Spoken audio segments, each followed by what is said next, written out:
안녕하십니까? 글을 읽어주는 역사벌스입니다. 우리는 단결해야 합니다. 그리고 뭉쳐야 합니다. 민주당은 가짜이고 우리의 삶을 빼앗기 위해 양의 탈을 쓴 늑대란 것을 알아야 합니다. 친중좌파 정당인 민주당이 윤석열 대통령을 탄핵을 하였고 이제는 마지막 남은 행정부마저 지들의 손아귀에 넣으려 하고 있습니다. 만약 이재명이 대통령이 된다면 시간은 돌아오지 않습니다.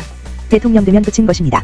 무소불의 권력을 이용하여 노란봉투법, 불법 파업에 대한 기업의 손해배상 청구권 제한, 한마디로 불법 파업 조장법이고 국회 증언감정법, 국회가 요구하면 개인정보나 영업비밀이라도 제출, 은 국가기밀을 유출하는 간첩양산법이고 상법 개정안, 회사 이사가 충실해야 하는 대상을 회사에서 회사 및 주주로 확대하는 법안은 기업의 잠재 성장력을 차단하는 법안이고 전국민 25만원 지원법, 전국민에게 1인당 25만원 물결표 사인 35만원을 지역 화폐로 지급, 은 미래 세대들의 삼짓돈을 훔치는 양아치 법안이고 양국관리법, 쌀값 급격 하락 시 국가가 의무적으로 쌀 매입, 은 막대한 국가 부채를 늘리는 법안 등등 반민주당이 밀어붙인 법안 41건 중 40건의 입법화가 거부권으로 거부되었습니다.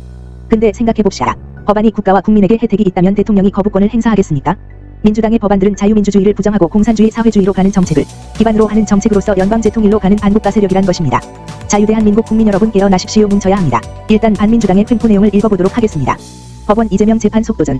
민주는 이 방탄입법 복주, 고법, 하루새 재판부 배당하고 첫 재판 날짜 15일로 확정도 민주당 대통령 되면 재판 중단 형사소송법 개정안 상정 강행. 이재명 더불어민주당 대선 후보의 공직선거법 위반 파기환송심 첫 재판이 오는 15일 오후 2시 서울고법에서 열린다. 대법원이 사건을 유죄 취지로 다시 판결하라고 돌려보낸 지 하루 만에 재판부 배당과 재판 일정까지 잡힌 것이다. 법조계에선 대법원이 직접 신속하고 집중적인 심리를 보여주며 즉시 처리를 강조한 만큼 고법도 속도를 내는 것이라는 말이 나온다. 서울고법은 2일 이 후보 공직선거법 사건을 형사 7부, 재판장 이재권에 배당했다고 밝혔다. 서울고법은 이날 오전 10시 50분쯤 대법원에서 이 후보 사건 기록을 전달받아 6시간 만에 재판부를 정했고 재판부는 1시간도 안 돼 첫 재판 일정을 잡고 이 후보에게 소환장을 보냈다. 동시에 이 후보 주소지 관할 법원의 집행관이 소환장을 직접 전달해 달라는 요청서도 발송했다.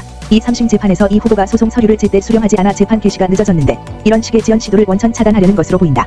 앞서 선거법 사건의 신속 진행 방침을 밝혀왔던 대법원은 이 후보 사건 상고심을 접수한 지 34일만, 전원 합의체에 회부한 지 9일 만에 결론 냈다. 이런 가운데 민주당은 이날 형사 재판을 받는 피고인이 대통령에 당선될 경우 재판이 정지되도록 하는 형사소송법 개정안을 발의해 국회 법제사법위 전체회의에 상정했다. 민주당은 다음 주 중 법안을 전체회의에서 처리한다는 계획이다.